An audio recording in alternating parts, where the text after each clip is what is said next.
kids. Well, because you get so much power from them. So now we're going to try the 1, 2, 3. When you go the 1, 2, 3, you can come at a distance. 1, 2, 3. There you go. Well, more speed, more speed.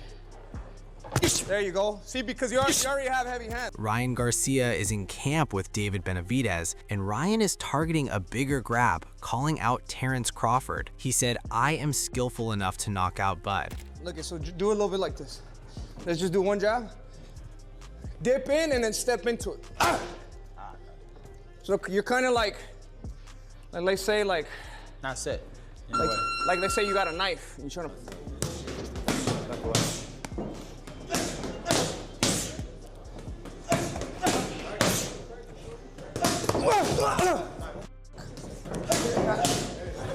Let's just do the jab instead of just a jab. Boom, boom, boom.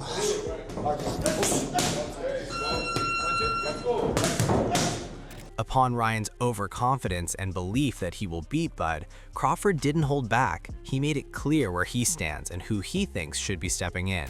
And kind of set him straight. Nah, not really. I don't have a relationship with him like that. That's not my place. The guys that's around him. For you to call yourself a friend, a brother, to watch a man like that self-destruct, what type of friend are you? There's not one person in my camp right now that wouldn't grab me. Ryan is labeling Bud an overhyped bum who's wasting everybody's money. According to Ryan, Bud's resume is one car crash version of Errol Spence Jr. and nothing else.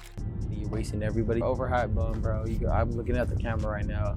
You fucking suck, bro. Just stop acting like you're like that. Stop stealing boxing money. You're wasting everybody's money. You're not entertaining, bro. You're boring as come see me in the ring if you think I could do it anytime, You think bro. you can see Crawford? I could definitely see Crawford, bro. What do you mean? None of these that good, bro. Terence Crawford really hasn't beat nobody other than Errol Spence Jr. that went through a car crash. Who has he beat? He hasn't beat nobody, bro. He's not gonna beat nobody, bro. Terence Crawford, if he fights Virgil Ortiz and he gives, I think Virgil Ortiz might even give him a run for the money. Even though You think so? Yeah, I think so. No, he ain't like that, bro. Terence Crawford is overhyped. Ryan just fired back at the media with a video accusing them of twisting his words, and it's no coincidence the noise got loud right after he said he'd knock out Terence Crawford. This random girl named Grace and a bunch of other accounts making it seem like it's happening now. It seems so weird that they're doing it and they're timing it at a weird, manipulative, deceitful way that attacks the changes I've made in myself and how much I've evolved as a human and as a person. It's just insane that it's happening right now. It really is. No, I'm cool. But yeah, anybody who just came in, I'm just kind of like talking about how just out of nowhere, people starting to post stuff from 2024, but it's the part that they don't say it's from 2024. It's how they say it's how they're making it seem like when it's now. Like, I don't care. They said a lot of stupid shit, but it's the fact that they're manipulating it and making it seem like it's now. It's almost like a smear campaign. Ryan says he's locked in on his next fight, but only after the Crawford call-out, the media firestorm, and training alongside Benavidez. I don't really have nothing else to say. Just don't believe all the shit that's on the internet right now. I'm gonna keep focused. But I have to address it because it's irritating me. It's irritating me because these major accounts are getting tricked by these people when it's so obvious those were quotes from a long time ago. Like, what are we doing now? Like, is this how we doing it? Like, you guys are that desperate for headlines? Coming on towards David, who wants to give his fans the iconic fights. He expresses his ambition to be the fighter that fans love to watch, like the excitement reminiscent of the era of Muhammad Ali, Mike Tyson, Oscar De La Hoya, and Roy Jones. Honestly, it goes even more than that. You know, I feel like I just want to be that fighter that people love and enjoy to watch. You know, when I grew up, there was an era where everything, you know, we'd get invited to the family member's house or a friend's house. We have a barbecue. Oscar De La Hoya would be fighting, or Roy Jones. You know, all the Mike Tyson. Well, I was too young at that time, but you know what I mean. But these were just special moments. Manny Pacquiao. You know, I remember these fights. These are moments where you were glued to the TV and you couldn't, even if you wanted to go to the bathroom, you wouldn't go to the bathroom. Go, bro. So I want to be that type of fighter that brings back this type of excitement. And that's what I feel like I've done. Before the overhyped bum rant, Garcia already labeled Crawford a coward and materialistic, completely dismissing the resume of a fighter who has cleaned out division after division. The disrespect isn't new, it's just getting louder. Say Crawford should have talked his talk before when he needed him, he wasn't talking like this. Now that he got the money, the cash, now, oh, I don't need WC to get me an opportunity. Now I'm gonna say, yo, fuck y'all, blah, blah, blah. To me, that's a little cowardice, you know, on his part. But guess what? Only thing I don't agree with is why is it 330,000? That's what I don't like that amount. Boxing analysts said Ryan Garcia is portrayed as a social media personality first and a boxer second, using his looks to attract a young audience, which doesn't always translate to boxing success unless he fights other well-known opponents. I always say this and I'm going to say it again. He's a professional boxer who was able to one of the first people that was able to utilize social media to their advantage. And that's who Ryan Garcia, he's always been that. He's a professional boxer. He's in reverse of the guys like Jake Paul and guys like that. Ryan Garcia is the reverse of them, right? They are YouTube sensations, social media stars turned boxers. He's a boxer who very early in his career realized that he can utilize social media to his advantage, utilizing his looks for the young teenagers and the support. That's why he got so many followers on social media, etc., etc. When David Benavidez asked Ryan what fights he's looking forward to, Ryan didn't hesitate. He put Shakur on blast, saying the only thing motivating him is watching guys call themselves the best while fighting like anything.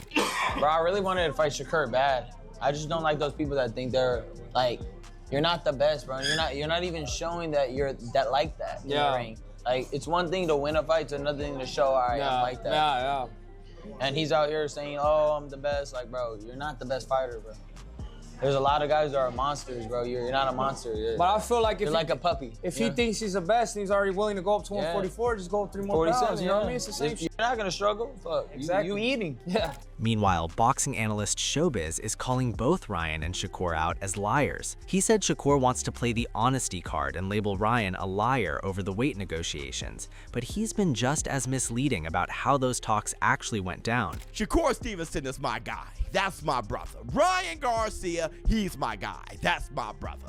But still, I'm going to say this in front of both of you guys in the entire war room. Both of y'all some damn liars.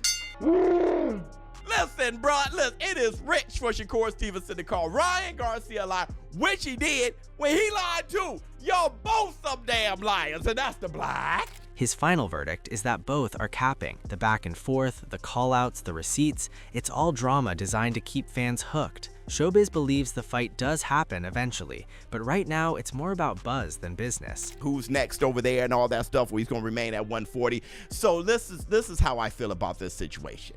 Overall, both capped. And really, I think they just trying to stir it up, get everybody hyped up. I think they will meet each other at some point, but they just talking jive. I'm not really into the jive. But if you guys wanted to know how I feel about the back and forth between Ryan Garcia and Shakur Stevenson, since I have a relationship with both those brothers, I think they're cool guys. They both cap. Crawford sizes Benavidez up as a massive fighter, something walking into the ring near 200 pounds and skilled on top of it. He says the only reason Canelo made sense is that Canelo isn't a big dude, just strong. Fighting Benavidez at that point, he might as well just go to heavyweight. Would you ever entertain a fight with David Benavidez? You gotta understand. I gotta ask you, bro, because I can't, you know? My thing is, Benavidez is a big dude. Not to say I won't fight him. I fought his brother. His brother was big when I fought him. The only reason why I entertain Canelo is because he's not a big dude. He might be thick, but he's not a big dude. Benavidez is like 6 foot something. Then he gonna come in 190, 200 probably. You know what I mean? Like, Yeah. You never know. Like, that's a big dude. And he's skilled. I might as well go to heavyweight if I fight Benavidez. Yeah, I understand what you're looking at. You're like, you know what? You just size him up. Yeah. You just size him up, especially when you're going into a bigger weight class like that. You size him up and you see your advantages. And now, renowned boxing trainer Brian Bomac McIntyre gives Ryan credit for Barrios, but for a Haney rematch, he said strict drug testing changes everything. Stamina, speed, power. He's asking if Ryan can do any of it without whatever he was on. Ryan Garcia, man, looked great against Mario Barrios, champion at 47 as well. Just you know, if he were to rematch them, that seems like the rematch that everyone really wants in boxing. Does it look different than it did the first time around? I think a little different because you know, that drug test is going to be enforced. So will he have that stab? Will he have that quickness and power? That must be seen. You know, if he don't, definitely gonna wear his ass out. Watch. Bomac explains that fighters often move up in weight because they are already walking around at that weight and are comfortable there, seeking to test themselves and beat established champions. All the talk about being the best, but the performances don't match. Trained a fighter move up in weight. How do you make sure your guy's putting on the right weight? Well, you just most of the time those guys walk around at that weight anyways. And you know, the fighters, they kind of beat themselves up, get down to a lower weight, so they're gonna have that advantage. But once you conquer so many weight classes and you at a weight that you're very, very comfortable at, why not? You're testing yourself to get to that next level. Two, I mean, it's benefits. It's benefits to go up and beat another champion that has been established as the champion already. So that's great. Ryan sees a lot of real elite fighters in the sport, and Shakur isn't one of them. If he's willing to go up to 144, just go 3 more pounds and stop acting like the weight is the issue. There's a difference between winning and showing you're like that. Ryan's point is simple. Shakur calls himself the best, but in the ring, he's not showing any of that. Bro, I really wanted to fight Shakur bad. I just don't like those people that think they're like, you're not the best, bro. You're not even showing that you're like that in the ring. Like, it's one thing to win a fight, it's another thing to show, all right, I'm like that. Yeah. And he's out here saying, oh, I'm the best. Like, bro, you're not the best fighter, bro. There's a lot of guys that are monsters, bro. You're not a monster. But I feel like you're like a puppy. If he thinks he's the best and he's already willing to go up to 144, just go 3 more pounds. You know what I mean? It's the same shit. You're not gonna struggle. Fuck, exactly. You eating. Benavidez is making one thing clear. 168 is in the rear view. After his next fight, he's headed down to 154, leaving cruiserweight and any talk of chasing titles at super middleweight behind. The window for Canelo, Crawford, or anyone else at that weight is officially closed. Could you still make 168? Is that a possibility? Honestly, bro, my plan is after this fight, I want to go down to 154. Nah, bro. I'm done with cruiserweight. You know, I want to take this opportunity though. Yes, I say cruiserweight. I want to take this opportunity to, you know, congratulate Crawford. You know, he put a hell of a performance. He's up there in the Mount Rushmore of the greatest fighters of all time. And, you know, let Crawford do his thing, bro. You know, at the end of the day, I have no interest in fighting Crawford. I have no interest in going down to 168.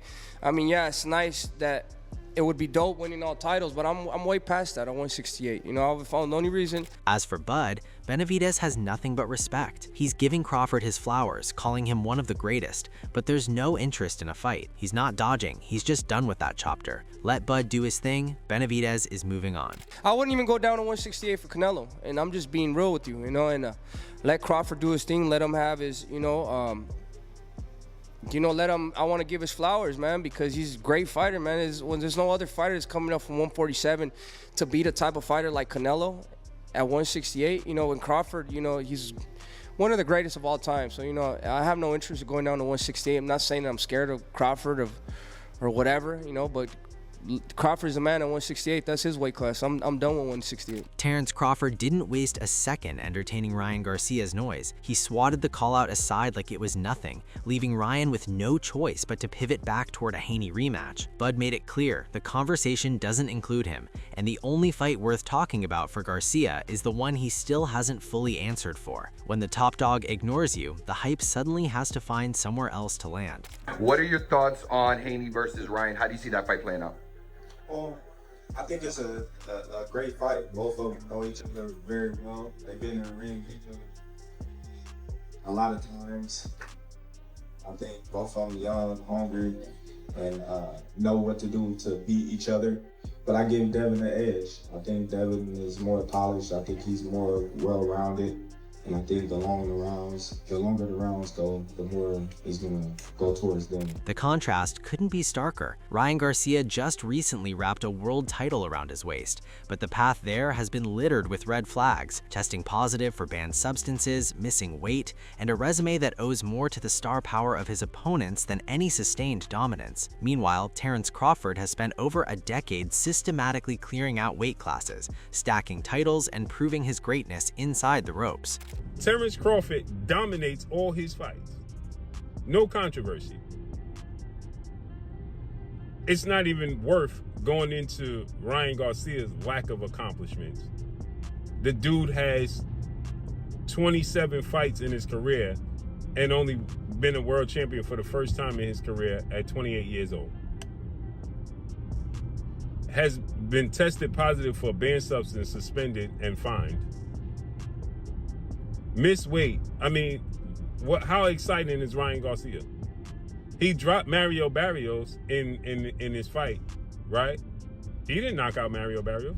So when Ryan starts throwing an overhyped bum at Bud, the response from those who know the sport is simple. It's silly, uninformed, and exactly what you'd expect from a fighter who's built more on social media buzz than actual boxing pedigree. Ryan Garcia thrives when he's standing across from a bigger name, but greatness isn't borrowed. Crawford's is earned. How exciting was Ryan against Tank Davis? He was sloppy, winging punches at Gervonta Tank Davis. What was the excitement? Because he came in just winging punches? Winging hooks? See, and then when he says Terence Crawford hasn't beaten anybody, Sean Porter should be a Hall of Famer. Kell Brook, right? He stopped Kell Brook with a jab. Again, like I said in the past, is Kell Brook the same version of Kell Brook that Errol Spence fought? No. But is the version of Errol Spence beat Kell Brook the same version of Kell Brook that before he fought Triple G? No. Shakur fired back with receipts, reminding Ryan that the weight talk started with Ryan promising 140, then shifting to 144, while Shakur actually collected belts at every weight he touched. While Ryan said, "There's no difference if all you stated was, I'm a big guy, when in reality, I started at a low weight just like you, so there's no excuse for you not to come to 147 without a rehydration class, but if you don't want to, that's fine. I'm not forcing you to fight." He doubled down, accusing Ryan of already having an opponent lined up and trying to trick his followers, but making it clear Ryan isn't fooling him. Shakur said, "I think you forgot you're the one who said you will come to 140 and fight me right after saying you would fight me at a catch weight of 144, and I fought for belts in each weight class I went to. It's a difference." Shakur further tweeted, "Yeah, I will do what I want and you already have an opponent lined up. You can trick your followers, but you can't trick me. But smart move, ignore your contradiction. You lied to everybody when you said you would fight me at 140 and 144. Lol." Ryan Garcia is reportedly going all out in what many are calling one of the most intense training camps of his career ahead of his next fight. From brutal conditioning sessions to non-stop pad work, Garcia looks laser-focused on sharpening both his speed and power. Training clips show him pushing past exhaustion, suggesting a clear mindset shift. He's not just preparing to win, he's preparing to dominate.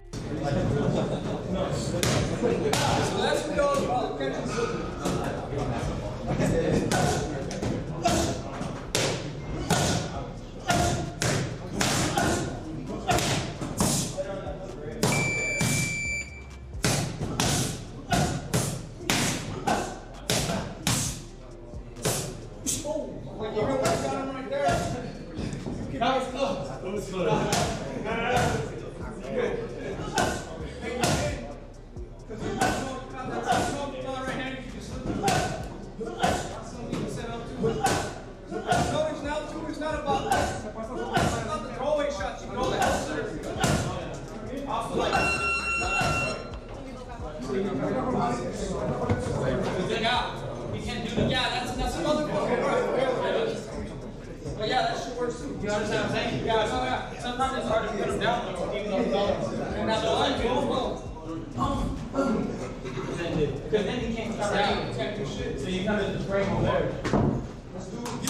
So it's like jab, hard jab. So shit, back. Be like hard jab. I just my footwork out here, and then I'm here. And you fucking everything. That's it. Yep, see? I mean, what do you do with that? You can't do shit. You just, and you like, fuck. You go over, under, what's it going, right? When you're on the ropes, it's like, they're already scared. What's making this camp even more interesting is the influence of David Benavidez, known for his relentless pressure and high-volume punching style. Working alongside someone like Benavidez appears to be pushing Garcia to become more aggressive and durable inside the ring. Fans have noticed improvements in his combinations and stamina, hinting that this version of Garcia could be far more dangerous than before. Get lower. Now we're gonna do 3. Back to 2. 1. You know what I mean? So it's just changing it all the time. That was nice. So try that. All right. But also you gotta remember the positioning has to be good at the. Look at, so do a little bit like this. Let's just do 1 jab. Dip in and then step into it. So you're kind of like let's say like. Not set. Like let's say you got a knife and you're trying to. Ooh, motherfucker, you're trying to stab the shit out of me. With big names like Terence Crawford being mentioned as potential future opponents, the stakes couldn't be higher. Garcia knows he has something to prove, and this training camp might be his statement to the boxing world. If he carries this intensity into fight night, his next performance could redefine how people view him as a serious contender.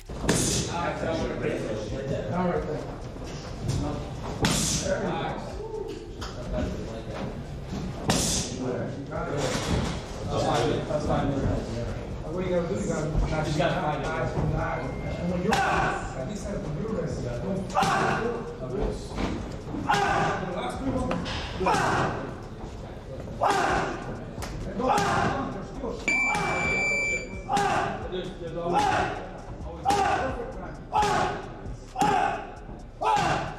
And then when you go that enough, then they're gonna think the jab is coming. They're gonna think a jab is coming when you let out so much. You're gonna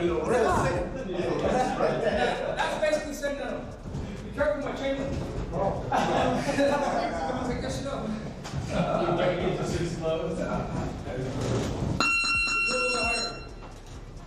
These are the hardest ones. The jabs in the body, but you're actually forcing yourself to be low. Jabs is the hardest too. But that's like get that snap.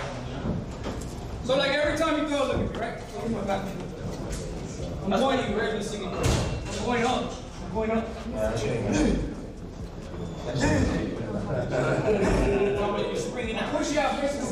That's the move. You know what I mean? But also it's the intensity of the speech. You gotta really know your shit. Stroke a little bit higher. A little bit.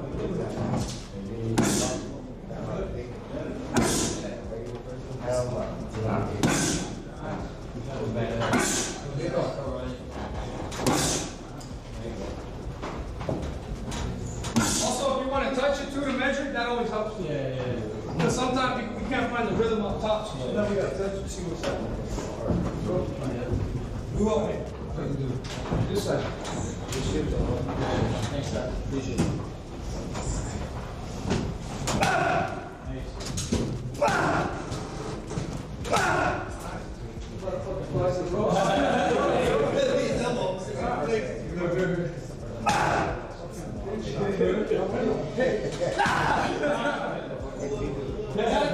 So, bro, if you're throwing everything into it like that, it's gonna go through.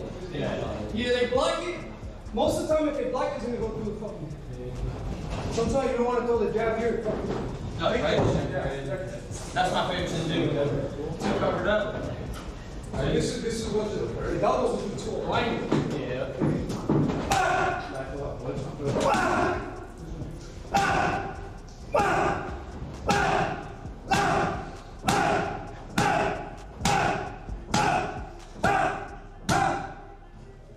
Gotta make it fly on.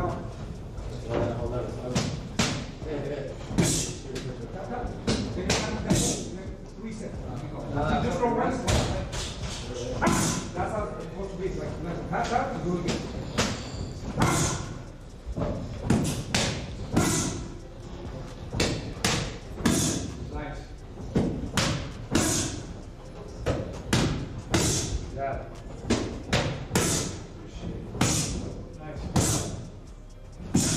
speed that shit. There you go, very good. Nice. Just speed it. Now, all right, last thing, and then we're gonna let's get the mix and we'll do 1, 2, 3. So with these jumps, these punches.